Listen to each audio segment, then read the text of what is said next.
importante, ¿ya? O sea, como un recordatorio para, en este caso, retomar, ¿no?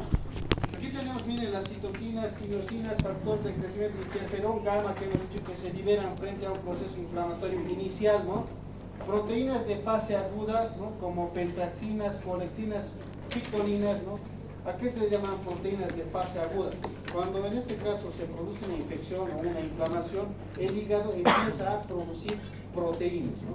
Como la proteína C reactiva, ¿ya? Entonces, esas proteínas están dentro de lo que es las proteínas de fase aguda, ¿ya? Entonces, por eso nosotros a veces pedimos, ¿no? En el laboratorio igual, PCR, ¿no? Que sería en este caso proteína C reactiva. No se confundan con la, en este caso, con el estudio de la cadena de la polimerasa, que es otra cosa, ¿no?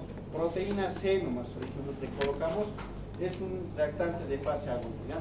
Los interferones alfa y en este caso beta son producidos por los macrófagos, ¿no? En respuesta a todos los agentes, pueden ser bacterias, parásitos o virus, ¿ya? En resumen, ¿no? La innata es una respuesta temprana, ¿no? La principal, ¿no?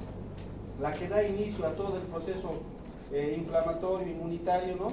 Y la adaptativa es tardía, ¿no? Es la que en este caso va a dar lugar a una respuesta, ¿no? Cuando estas barreras sean rebasadas, ¿no? Recién en este caso va a actuar, ¿no? El tiempo, miren, la inmunidad innata, ¿cuánto tiempo, no? Estamos hablando de horas y en 12 horas tenemos nosotros una respuesta, ¿no? En cambio, la adaptativa toma, ¿no? Desde un día, 4 días hasta 7 días.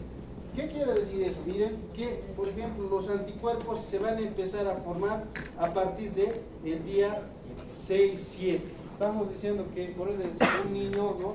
Debería no directamente utilizarse antibióticos, ¿no? Deberíamos esperar estas fases, ¿no? Tal vez con medidas generales, sí, hidratar, mejorar tal vez las vías respiratorias, ¿no? Ser una especie de, ¿qué le llaman, no? Vaporizaciones, o sea, medidas generales, ¿no? Antes de utilizar los antibióticos, ¿ya? Pero en el día 7 recién se forman los anticuerpos y ahí recién nosotros vamos a adquirir la inmunidad frente a esa enfermedad, ¿no? Tiempos, como hemos dicho, tiempos, ¿no? Inmunidad innata, bueno, primera línea de defensa, como hemos dicho, está siempre activo, ¿no? Siempre está funcionando, ¿no? Es rápido, es específica para moléculas que comparten grupos de microorganismos. Por ejemplo, ustedes han llevado, ¿no? En microbiología lo que es micobacterias, ¿no? Y dentro de las micobacterias ahí está el tuberculosis, ¿no? El bovis, el avium, ¿no? Pero son micobacterias. ¿Qué tienen en común? El ácido glicólico, ¿no? Entonces resulta que nosotros, ¿no? Digamos que su papá y su mamá, ¿no?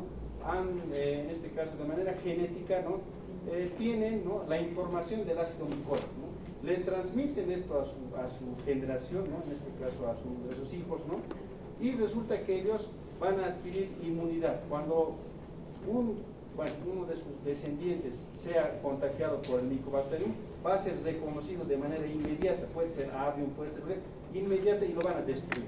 O sea, sin necesidad de que venga la respuesta adaptativa, directamente lo van a eliminar, ¿no? Pero si no tiene, digamos, el padre tiene, ¿no? La información, pero la madre no tiene. Ahí se juega, ¿no? Lo que es la genética, ¿no? De que lo que han llevado, ¿no? Con el doctor Maidana, ¿no? Entonces, en este caso, un carácter dominante puede, en este caso, transmitirse en la primera generación, en la segunda, ¿no? Las leyes de Mendel.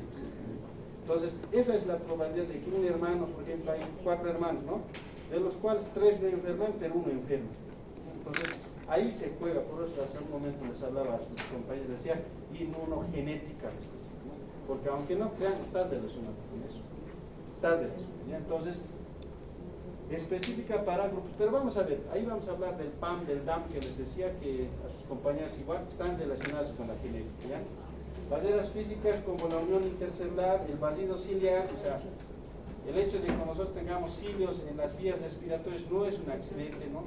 Nos ayudan a limpiar las impurezas y eliminar las bacterias desde las vías respiratorias, ¿no? En este caso, a inferiores hasta las superiores para que las eliminemos mediante la expectoración, o en este caso, la rinorrea, ¿no? O el estornudo como tal, ¿ya? Enzimas como el pH igual, defensinas, células, ¿no? Células fagocíticas como los macrófagos y neutrófilos están involucrados en la inmunidad innata, ¿no? Yo les puedo preguntar, ¿cuáles son las células que son parte de la inmunidad innata, ustedes me dicen macrófagos, ¿no? Y neutrófilos. Los linfocitos son directamente de la adaptativa, ¿no? También células dendríticas, células que atacan a las propias células infectadas o neoplásicas. Nuevamente estamos con las neoplásicas, no sé a qué grupos les han tocado tumores, ¿no? Entonces tienen que hablar de los neutrófilos. Tienen que hablar de los neutrófilos y los macrófagos a los que les han tocado procesos tumorales, ¿ya? ¿Qué produce cada uno, no? El mastocito, liberación de histamina, vasodilatación, citotoxicidad. Este normalmente está relacionado con procesos alérgicos, ¿no? O de hipersensibilidad, ¿no? El neutrófilo directamente con infecciones bacterianas, ¿no? El basófilo más que todo, digamos, en menor cantidad, pero igual en procesos inflamatorios, ¿no? El mastocito en este caso igual puede estar relacionado con, en este caso, lo que son los procesos alérgicos, ¿no? Y también lo que es la inflamación, ¿no? ¿Qué diferencia hay entre un mastocito y en este caso el mastocito? ¿Qué diferencia hay entre el mastocito y un eosinófilo, por decirlo así? ¿Qué hacen los mastocitos? ¿Qué liberan? Histamina.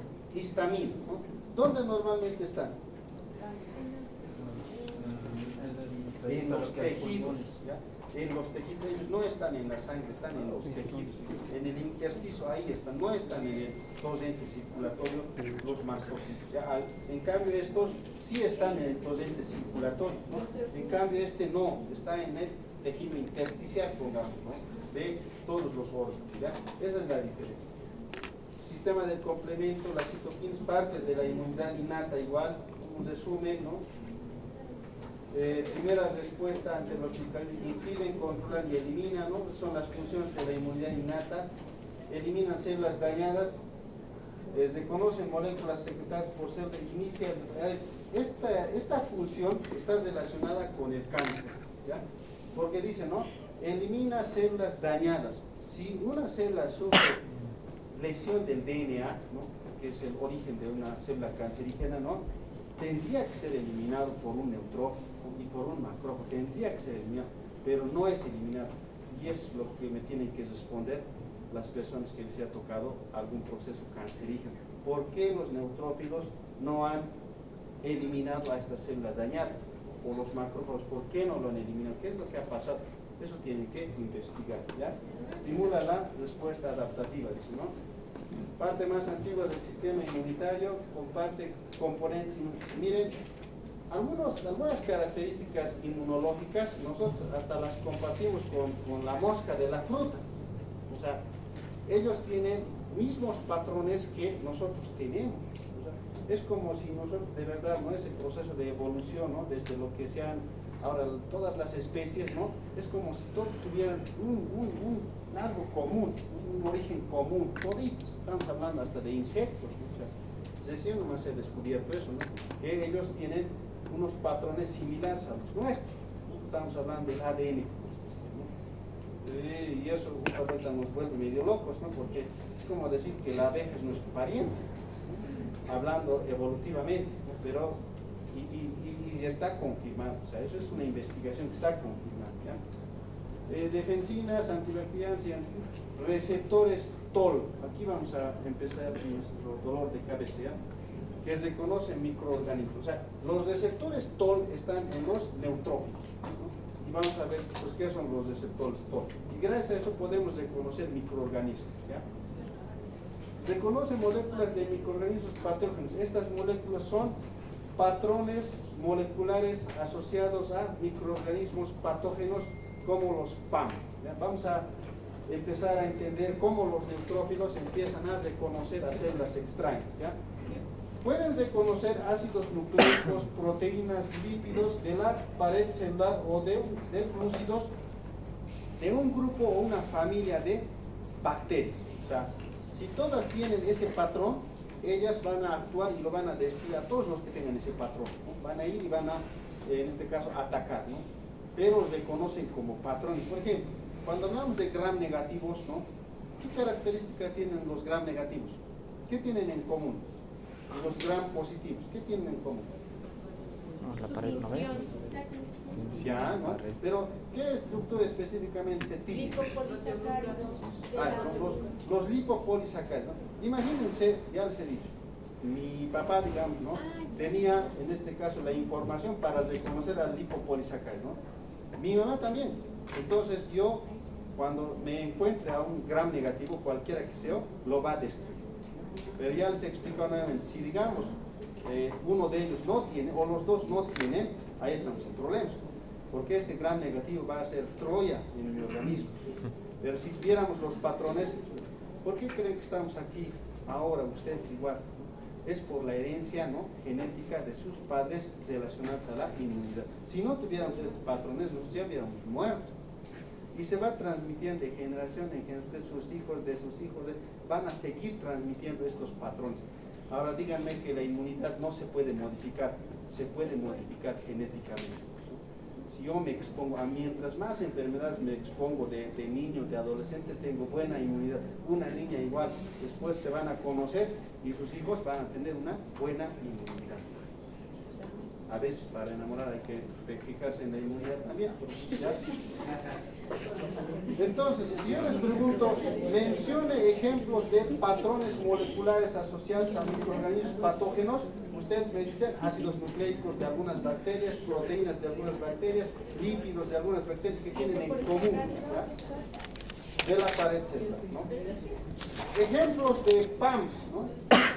El ARN bicatenario es reconocido para todos los virus. Todos los virus que son ARN, ¿no?, están catalogados como PAM, ¿ya? El manano y glucano de los hongos, o sea que si mi neutrófilo va a encontrar a un hongo que tenga manano y glucano expresado en su superficie, va a ir y lo va a atacar, ¿no? El ácido nucleico, ¿no?, pilina o flagelina, ¿no?, de algunas bacterias igual va a ser reconocido. Los lipopolisacáridos que decían ustedes, ¿no?, de los gram negativos son reconocidos como PAM, ¿no? Y el ácido lipoteicoico de los gram positivos, ¿no? Entonces, estos neutrófilos van a buscar estos elementos, ¿no?, para, en este caso, atacar y evitar que esta infección se disemine o que se haga más grave. Esos son los PAM, ¿no? A ver, vamos. ¿Cómo funciona, no? Tenemos, miren, a un macrófago o un neutrófilo en este caso, ¿no? Lo que va a hacer es reconocer, en este caso, a un determinado PAM, ¿no?, que puede ser ADN, ¿no? Lo reconoce, ¿no? Esto va a producir una activación de sus genes, es decir, como les decía, reconoce, ¿no?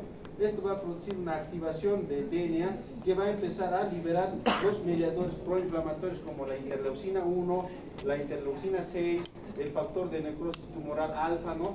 Todos se van a empezar a producir cuando sean reconocidos por estos PAM. Pero miren, ¿no?, el macrófago tiene un receptor para ese PAM, ¿no?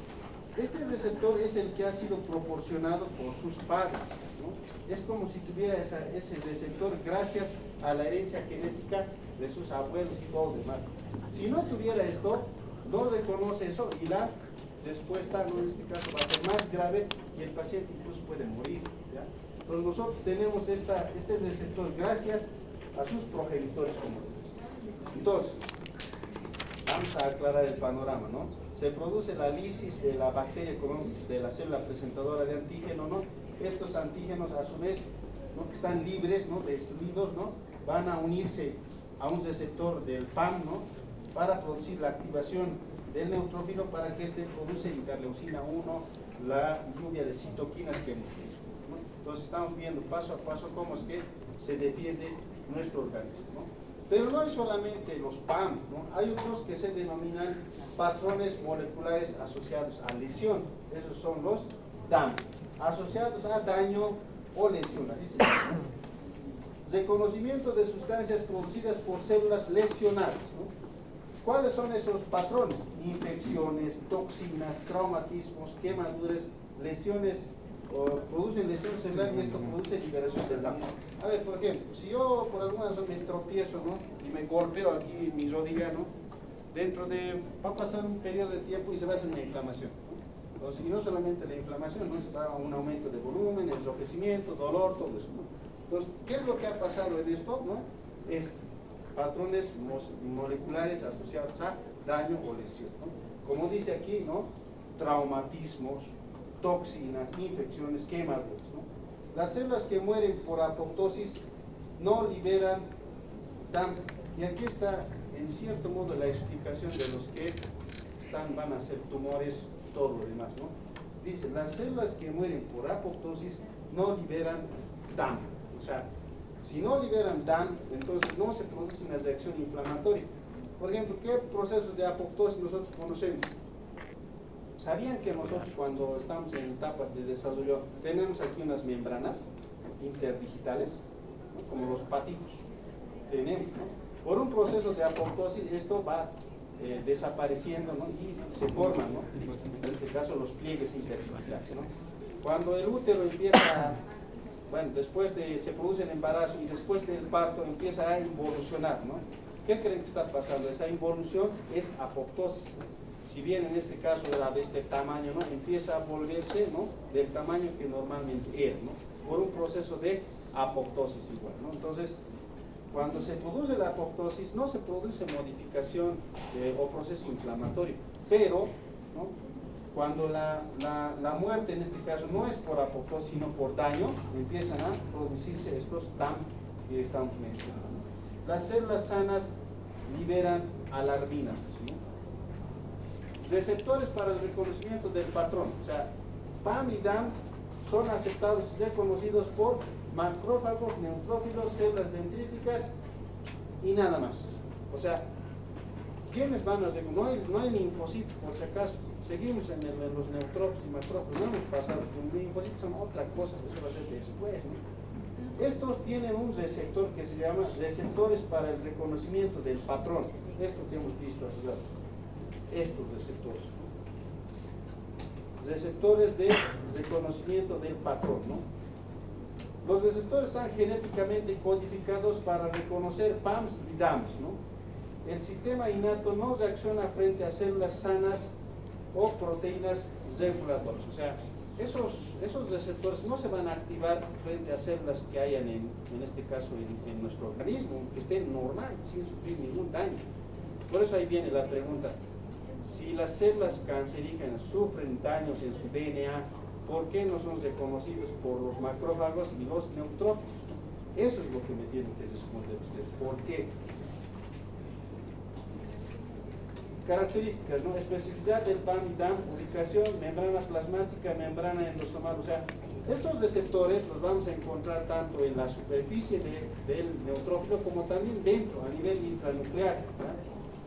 Miren, tantos receptores, ¿no? Estos receptores están aquí, esto es un macrófago, un neutrófilo, ¿no? Aquí tenemos receptores, aquí están los receptores TOR, ¿no? Tenemos aquí receptores incluso, ¿no? Dentro de un endosoma. Tenemos receptores intracelulares, o sea, esta célula está bien armada, ¿no? Vas a reconocer, si entra, por ejemplo, el Mycobacterium, ¿no? Tuberculoso, se va a entrar, ¿no? Va a ser captado por el macrófago. Tendrían que reconocerlos estos receptores, los receptores citosólicos NOT, ¿no? O los RIC o los ADN tendrían que reconocerlo para atraparlo, tendrían que, porque el Mycobacterium es intracelular, ¿no? Entonces, pero en este caso, ¿lo reconocen o no lo reconocen? ¿Por qué estos pueden seguir proliferando a nivel de los macrófagos y de paso se expanden, ¿no? Entonces, ¿estos fallan o cómo es la situación? Eso es lo que tienen que explicar, ¿no? Los que han hecho tuberculosis, ¿no? ¿Por qué los neutrófilos o los reconocen o su respuesta es limitada? ¿Por qué más? ¿No? Endosoma, bueno, cuando se forma el endosoma, ¿no? Se pueden receptores, en este caso de tipo TOL igual, pueden reconocer. Como les he dicho, miren, tienen diferentes receptores los neutrófilos para reconocer a los PAMs y DAMs que hace un momento hemos mencionado, ¿no? Receptores secretadores, receptores de membrana, receptores intracelulares. O sea, el neutrófilo no es una célula cualquiera, ¿no? Tiene receptores en todo lado, hasta secretan, ¿no? Fuera de la célula para reconocer agentes extraños, ¿ya? Receptores TOL, ¿ya? Esos están aquí, ¿ya? Este es un receptor TOL y aquí también tenemos un receptor TOL, ¿ya? Evolutivamente, dice, son los más antiguos. Se descubrió que tenían una función antibacteriana y antifúngica en la mosca de la fruta. O sea, este insecto tiene receptores toll-like, ¿no? Y nosotros también tenemos receptores toll-like, o sea, tenemos algo en común, ya les decía, ¿no?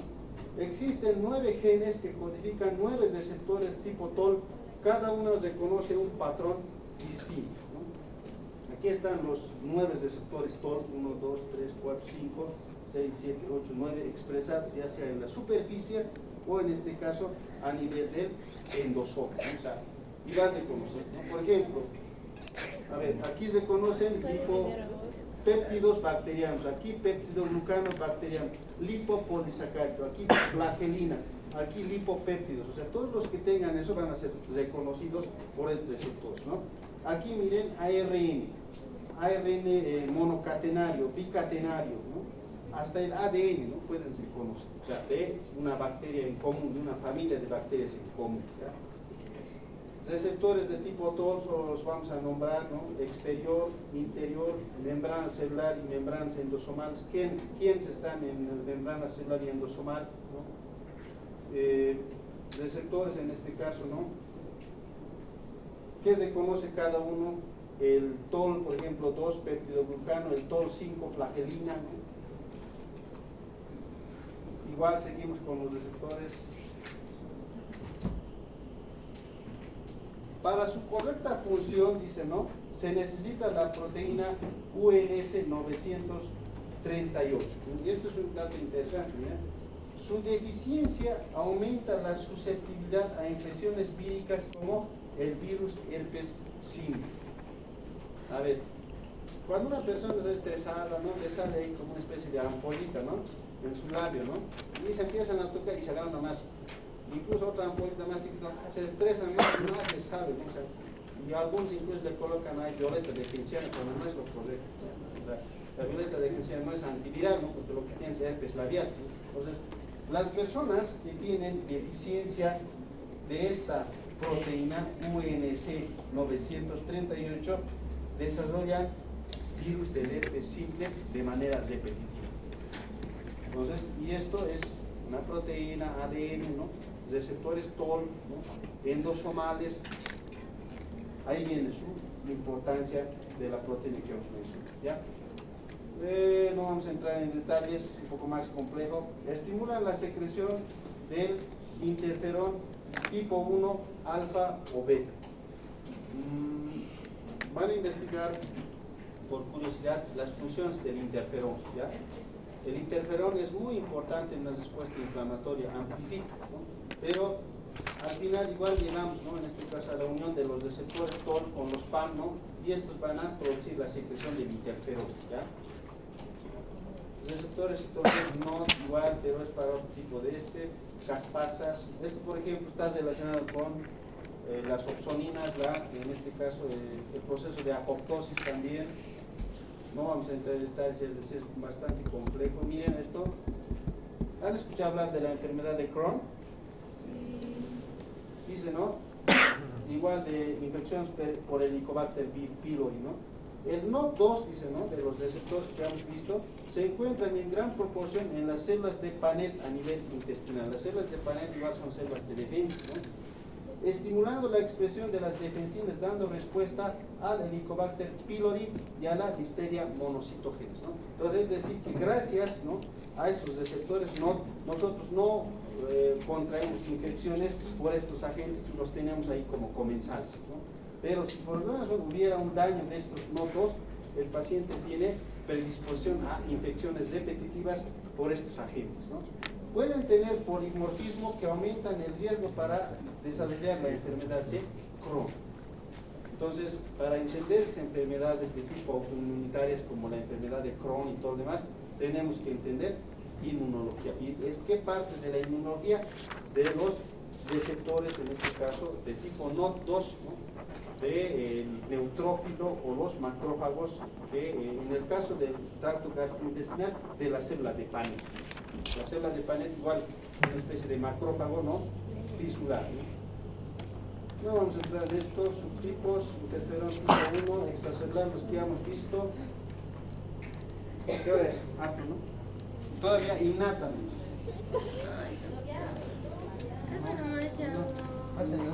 Son 6, mira ahí. Son 6 diapositivas. el sistema del complemento. Esto es más rápido. No, vamos a acabar. Seguimos en el innato. Ya. Esto no es tan complicado. Vamos a resumir de manera breve, ¿no? El sistema del complemento igual es parte de la inmunidad innata, ¿no? Pero son proteínas, ¿no? Son en este caso proteínas que son sintetizadas en el hígado, ¿ya? El hígado es responsable de sintetizar estas proteínas, ¿no? Tenemos tres mecanismos por los cuales se produce en este caso la eliminación de agentes extraños, ¿ya? Tenemos la quimiotaxis, ¿no? Que en este caso es ese proceso por el cual, ¿no? En este caso se atraen a las células, ¿no? Pueden ser macrófagos, pueden ser neutrófilos, ¿no? Para que vengan, ¿no? Y amplifiquen la respuesta inmunitaria, ¿no? La opsonización quiere decir, ¿no? Ese proceso de marcar, ¿no? En este caso al agente extraño, ¿no? Es como ponerle, ¿no? Pegarle con algunas proteínas, ¿no? Para que sean marcadas y en este caso sean fácilmente eliminadas, y algo que se llama como el complejo de ataque a la membrana. Entonces, si yo les digo cuáles son los tres mecanismos por los cuales el sistema del complemento participa en la inmunidad innata, ustedes me dicen quimiotaxis, ¿no? Opsonización y el complejo de ataque a la membrana, que es muy interesante, pero vamos a ver menos de manera práctica cómo se forma eso, ¿ya? ¿Cómo se activa el complemento? Tenemos, ¿no? En la fase temprana de la infección, los lipopolisacáridos y otras estructuras presentes en la superficie, ¿no? Determinan el comienzo de la vía alterna. O sea, vamos a ver nosotros aquí la vía alterna, ¿no? La vía clásica y la vía de la lecitina, tres vías por las cuales se puede activar el complemento, ¿ya? De manera más concreta, ¿no? ¿Qué factores participan en la activación de la vía clásica? El complemento 1 y el complemento 4. O sea, eso es pregunta, ¿no? O sea, yo les voy a preguntar, en este caso, ¿qué proteínas del complemento son activadoras de la vía clásica? Ustedes me ponen complemento 1 y complemento 4. Nada más, ¿no? Los factores B y D constituyen los componentes reactivos de la vía alterna. Factores B y D para vía alterna, ¿no? El ataque a la membrana son responsables los factores C5 a C9. Vamos a ver el complejo de ataque a la membrana, que es desarrollado por el sistema de complemento, ¿no? Eso no es importante, tampoco recuerdo lo que generó nada, ya. Vía clásica, ¿no? Hemos dicho que eran responsables el complemento 1, ¿qué más? 4. El complemento 4, ¿no? Pero miren, aquí se van a unir, ¿no? Se inicia con la unión del factor C, ¿no? A la inmunoglobulina G o M, o sea, el complemento 1, ¿no? Prácticamente se va a unir a la inmunoglobulina G. Este mecanismo, ¿qué nos quiere decir? Que la inmunidad innata y la adaptativa se unen para la respuesta o para la activación de la vía clásica, o sea, necesita inmunoglobulina G o M para funcionar ambos, ¿no? Es como si fuera el enlace entre estos dos sistemas, adaptativo y innato, ¿no? Es un complejo molecular de 18 partes, ya bueno, no serina, no, tampoco nos interesa mucho. Vía alterna, ¿no? Hemos dicho que Doctor, ¿ese factor C1 qué es? El anterior Complemento, diapositiva. una proteína. Es como la proteína C reactiva. Sí, podría decir que es una proteína. Es que resulta que forman, ¿no? El complemento sintetiza casi alrededor de 18 proteínas, y ¿no? Complemento 1, complemento 2, comienza solamente con los números, no tienen nombres específicos, pero todas son seriproteínas, como aquí estaba, ¿no? Son serinaproteinasas, o sea, son como enzimas, todas de forma global, ¿ya? Entonces, pero cada una actúa de diferente manera. Vía alterna, como les digo, no vamos a entrar en detalles, pero esto es más o menos la manera gráfica de cómo funciona la vía clásica, ¿no? Y la vía alterna, ¿ya? Miren, por ejemplo, en la vía clásica el complemento 1 se va a unir al complemento 4, ¿no? Y en este caso se va a formar lo que es el complemento 4B, ¿no? Este complemento 4B va a ir, ¿no? Y se va a unir al complemento 2, y en este caso puede formar el complemento 2A o el complemento 2B, y este va a activar, ahí lo vamos a dejar, miren, ahí está, algo va a producir con el complemento 2A, ¿no? Por otro lado, la vía alterna, ¿no? un lipopolisacárido de cualquier patógeno, ¿no? Cualquiera, se va a unir al factor B y a su vez este se va a unir el factor D y van a formar en este caso el factor BB y ahí lo vamos a dejar. Miren cómo vía alterna, vía clásica van a ir y van a producir esto, ¿ya? Tenemos en este caso, ¿no?, a los dos que van a activar, ¿no?, a estos complejos, ¿no?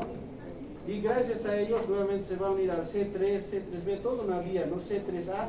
El C3A es responsable de la quimiotaxis, el C3B de la opsonización y también del complejo de ataque a la membrana. Por eso es una especie de proteínas que van a irse activando una por otra de manera secuencial hasta llegar a las tres funciones que hemos mencionado, ¿ya? Este complejo, ¿no?, consiste en lo siguiente. Miren, el complejo de ataque de membrana, ¿no?, ¿en qué consiste, no?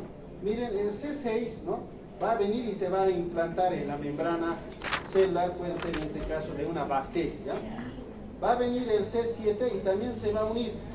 Va a venir el C8 y también se va a ensamblar. Va a venir el C9 y va a empezar a formar como una especie de bastoncillos, ¿no?, hasta producir la formación de un poro.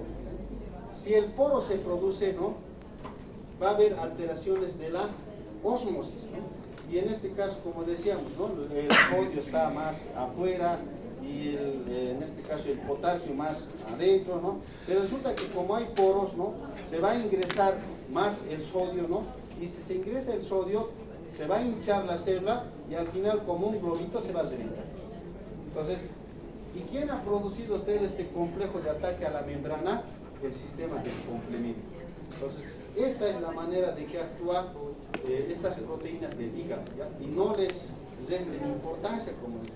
Si un paciente tiene una patología hepática, vamos a pensar en coagulación, vamos a ver todos los problemas que va a tener, pero también piensen que su inmunidad está afectada, ¿no?, directamente, porque estas son sintetizadas en el hígado. Eso nomás era una tabla. Doctor, esas proteínas C6, 7, 8, 9 ¿Sí? son producidas por el hígado, pero a consecuencia de qué? Cuando hay un proceso infeccioso inflamatorio. ¿Son específicas o en cascada? Directamente van, digamos, como decíamos, ¿no?, dos vías, ¿no? Ahí se dan. El hígado trabaja bastante cuando hay una infección, trabaja bastante sintetizando estas proteínas y otras más, ¿no?, pero con el objetivo de parar la infección, ¿no?, pero parar la infección. ¿Ese poro se va a formar en la superficie de la bacteria? De la bacteria, de la bacteria.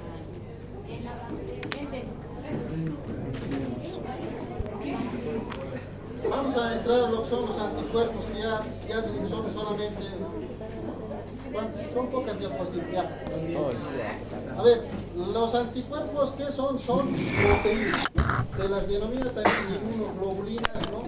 Entonces, como son proteínas, nosotros necesitamos ingerir especialmente los alimentos ricos en proteínas para tener buenos anticuerpos, ¿ya?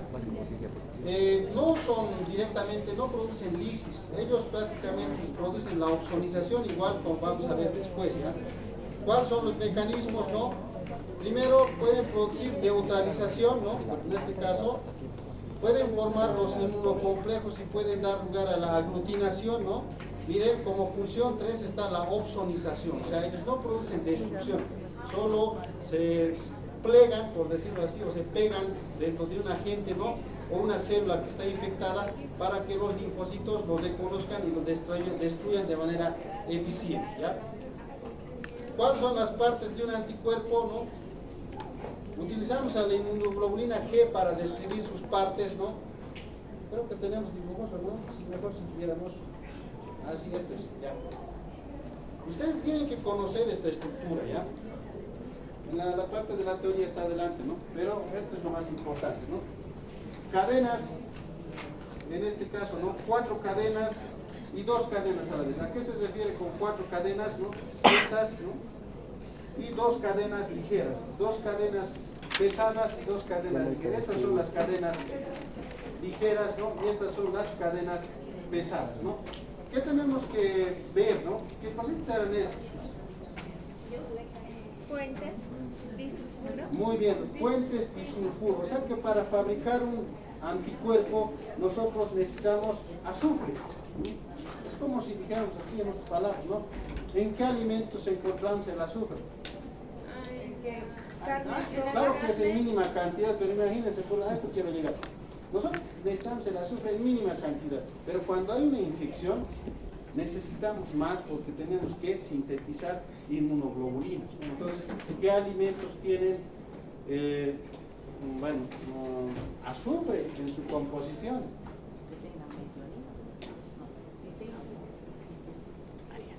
El huevo. Cisteína. Tiene azufre. Yo les decía en el anterior, ¿no ven? O sea, ¿qué les he dicho? La metionina y la cisteína son aminoácidos sulfas. ¿Dónde encontramos eso? En la carne roja. En la carne roja o de res, ¿no? Y yo no sé mucho, pero no comen carne roja, por eso cada vez les cuestiono a los que son vegetarianos o veganos. No van a poder encontrar ningún otro alimento que tenga eso, ¿ya? Y si están enfermos, peor, se nos va a complicar la situación. En el caso, ¿no? Entonces, bueno, tenemos que conocer esta estructura, como les decía, porque hay, ¿no?, una porción FAP y una porción cristalizable, ¿ya? La porción cristalizable es, en este caso, común, pero la porción FAP, ¿no?, en este caso, tiene especificidad. No va a atacar a cualquier, en este caso, bacteria, ¿no? Prácticamente, ¿no?, estas dos le dan especificidad al anticuerpo para que éstas ataquen un tipo específico de antígeno. Puede ser una proteína de superficie y todo lo demás, ¿ya?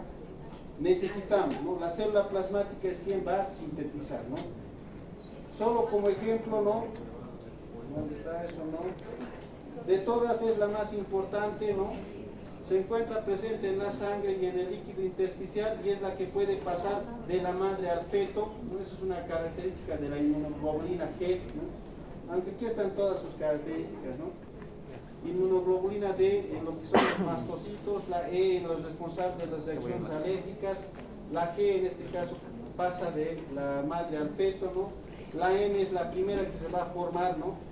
Es la más abundante en etapas tempranas de la enfermedad. Esta está en mucosa, saliva, lágrimas, leche materna, ¿no? ¿Por qué creen que los anticuerpos pueden pasar de la madre al niño?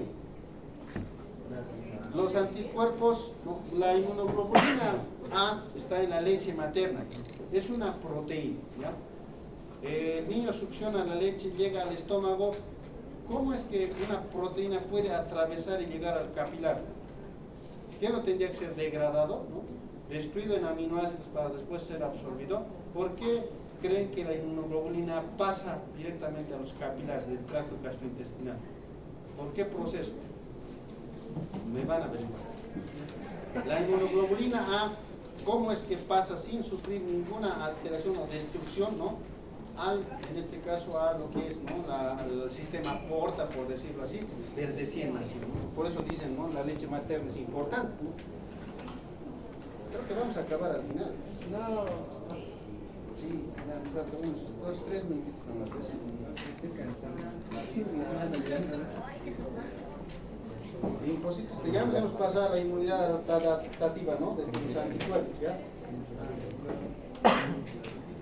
Ya, miren, aquí está, ¿no?, la explicación de hace un momento que les había dicho, ¿no? ¿Cuál es CD4, cuál es CD8, ¿no? ¿A cuál ataca el virus del VIH-Sida, ¿no? Tenemos, miren, linfocitos T colaboradores helper o denominados también CD4 o TH. O sea, al final, todos estos denominados son lo mismo, ¿ya? Cuya principal función es la secreción de citoquinas. Yo ya les he nombrado que este es el más importante, ¿no?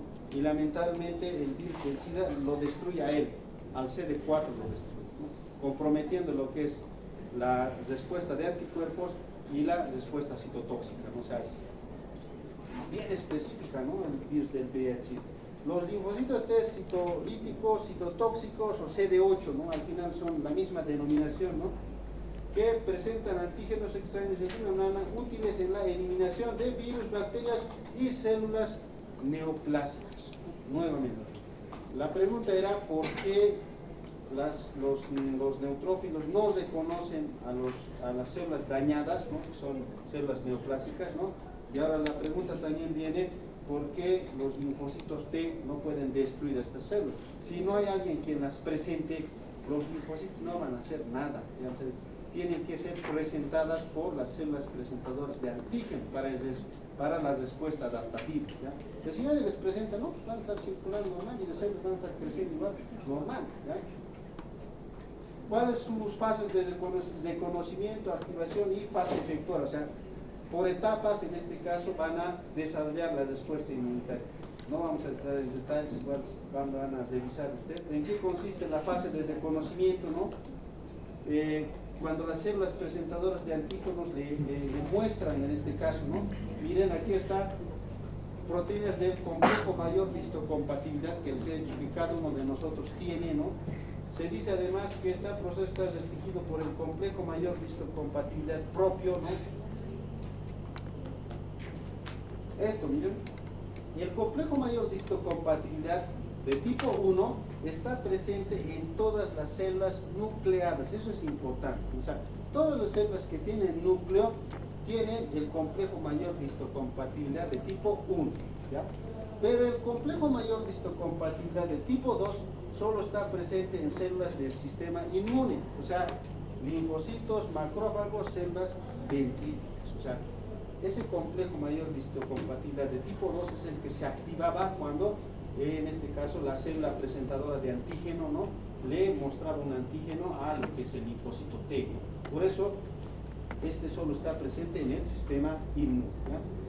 Todo el proceso de reconocimiento, ¿no?, que hemos hablado en una gráfica, ¿no?, receptores de células T, ¿no?, cómo se enganchaban, cómo el CD8 a su vez como una especie de chapa, ¿no?, lo cerraba para que este proceso se active, ¿no? Lo mismo, el complejo mayor del CD4, cómo actúa el linfocito T. El receptor del linfocito T también es importante, qué características tiene, ¿no? Moléculas accesorias CD4 y CD8, ¿no?, actúan como correceptores. O sea, ¿qué son las moléculas CD4 y CD8? Son correceptores, ¿no?, facilitando la adhesión a la célula respectiva, ¿no?, presentadoras de antígeno. Características de cada uno del CD4 y del CD8, sus particularidades, ¿no? Diferencia entre CD4 y CD8 de manera estructural: célula presentadora de antígeno, célula diana, ¿no?, porque en este caso los CD8 van a ir a destruir, ¿no?, se van a unir y lo van a ir a destruir. En cambio, las células CD4 van a ser, en este caso, o van a ejercer función cuando sean presentadas por la célula presentadora de antígeno, ¿no? Igual lo van a revisar, Respuesta: los linfocitos LT citotóxicos, ¿dónde quería llegar? Los macrófagos, nada. ¿Cómo responden? Aquí está.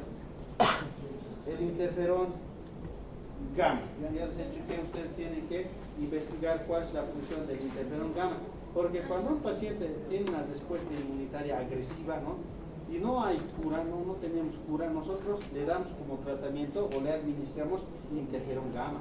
Existe en este caso, ¿no?, una ampolla, el interferón gamma. Pero ¿por qué le administramos? ¿Qué es lo que nosotros queremos hacer? Eso es lo que van a averiguar. Interleucina 10, factor de necrosis tumoral. Aplicaciones clínicas, ¿no?, inmunodeficiencias primarias, ¿no?, o patologías secundarias. Miren, 10 señales de deficiencias inmunológicas primarias, es decir, que sufre alteraciones genéticas por herencia, ¿no? 8 o más infecciones de oído distintas en un año. No es común que un niño tenga otitis, eso también ténganlo bien claro. ¿Cuál es el agente causal de la otitis en niños? Ustedes han llevado microbiología. Lo primero que tienen que saber es cuál es el principal agente de una otitis, de una meningitis, de una endocarditis bacteriana, de una ITU. Los primeros, segundos, terceros. Otitis. Estreptococo neumonía. Esa es la causa principal de otitis, pero no debería darse. Si un niño sufre, tiene ustedes un niño con otitis, no piensen en la infección, piensen que algo está produciendo inmunodeficiencia. O sea, no piensen en la enfermedad, es que hay un factor que está haciendo que este niño sea inmunodeficiente. 2 o más infecciones serias de sinusitis en un año. Igual no es común que alguien desarrolle sinusitis. Si desarrolla es porque su inmunidad está comprometida, ¿no? 2 o más meses con antibióticos y con poco efecto. A ver, nosotros damos antibióticos y no se hace nada. Seguimos, aumentamos la dosis igual. Entonces, ¿por qué creen que, digamos, está antibióticos? En el hígado se produce el metabolismo de los medicamentos, ¿no? Los xenobióticos, como se llama, ¿no? Entonces, estos tienen que ser transportados por la albúmina y todo lo demás. Si no son transportados, no tienen efecto, ¿no? No van a producir su efecto a nivel del organismo, donde sea la infección, ¿ya? Entonces, ¿qué nos dice? Que cuando un paciente está desnutrido de manera proteica, así usted le den el mejor antibiótico, no le va a hacer nada. O sea, tienen que priorizar su nutrición, su peso y talla del niño especialmente, ¿ya? 2 o más neumonías en un año no es igual común que alguien desarrolle neumonía. No vamos a ver pacientes. Ven el paciente con neumonía, ustedes piensan, este señor es inmunodeficiente por alguna razón.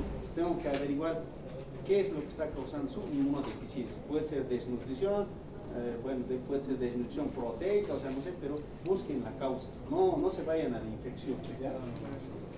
Un niño que no sube de peso o que no crezca adecuadamente, abscesos recurrentes profundos en la piel, igual no es común. Infecciones por hongos en la boca, yo les he dicho a ustedes eso, no me acuerdo. Cuando van a visitar a un paciente y ven a un paciente que tiene aquí todas placas blanquecinas, ¿no? Este paciente tiene una infección micótica y doy el 99% de afirmación de que tiene Zika. 90% si aquí yo veo placas de hongos, o sea, como la candidiasis, o sea, es como decir, es diagnóstico de SIDA directamente, solo me falta comprobar en laboratorio, ¿no? Entonces no es normal, pero no se confunda, de la candidiasis es diferente, es como una placa blanquecina, pues no, las aftas son otra cosa, pero igual las aftas son por inmunodeficiencia también, ¿no?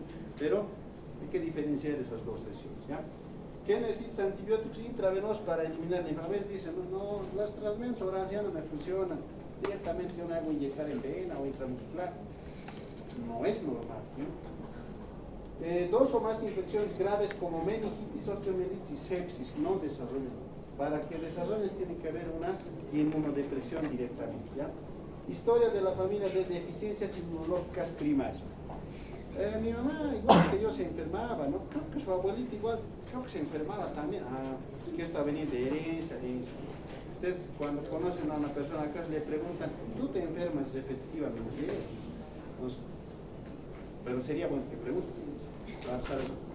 Ya, con eso entonces acabamos todo lo que es salta. Pero es muy interesante. Miren, yo les digo, esta es una materia, ¿no? Inmunología es una materia porque es harto. Nos hemos tratado de tomar lo más relevante, ¿no?, de todo esto, ¿no?, para su comprensión. Pero imagínense, si nosotros estudiaremos a profundidad, ya no necesitaríamos tal vez necesidad de utilizar antibióticos, nada.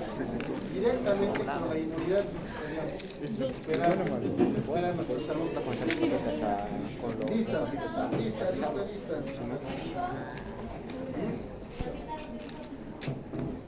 Nosotros podemos recuperar nuestra salud, digamos, conociendo más sobre la inmunología y no directamente con antibióticos o medicamentos.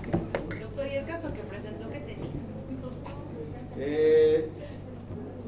A ver, eso quería llegar. Miren, aparentemente, ¿no?, una infección de tipo, no sé, digamos, viral o en este caso, ¿no?, por los linfocitos que están elevados, ¿no?